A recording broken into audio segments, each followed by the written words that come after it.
The base of the Democratic Party may be hungering for the impeachment of Donald Trump, but should Democrats retake the House in November, they won't oblige. It wouldn't make political sense. Some of my National Review colleagues, including the boss, think that impeachment is probable assuming the Democrats win the House in November. But, exciting as this week's revelations have been, more bombshells have exploded on this administration than at Verdun, and they've been similarly ineffective. Even Nancy Pelosi is downplaying talk of impeachment, because her priority is retaking the House and impeachment talk would jeopardize that.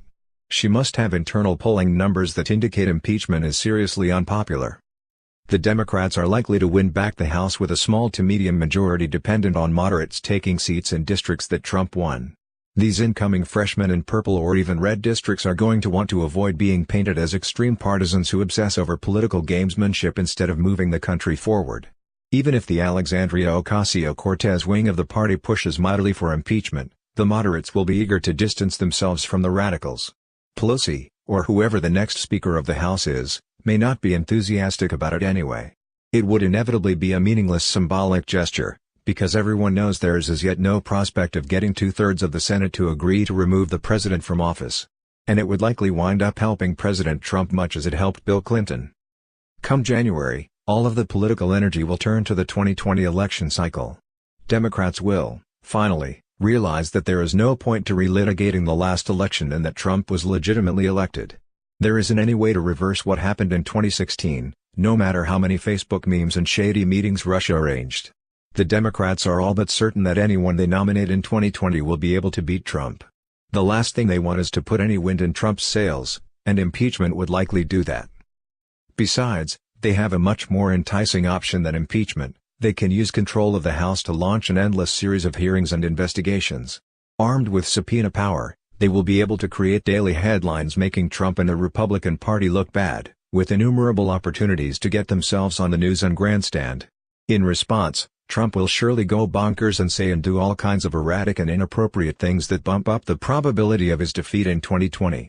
Impeachment, by contrast, would hand Trump fresh means with which to mock the Democrats for failing to oust him. Not that the Democrats actually want to oust Trump in the first place. For all of their talk about how Trump is uniquely dangerous and erratic, they don't actually believe it. They think Trump is racist, but they think the Republican Party as a whole is racist.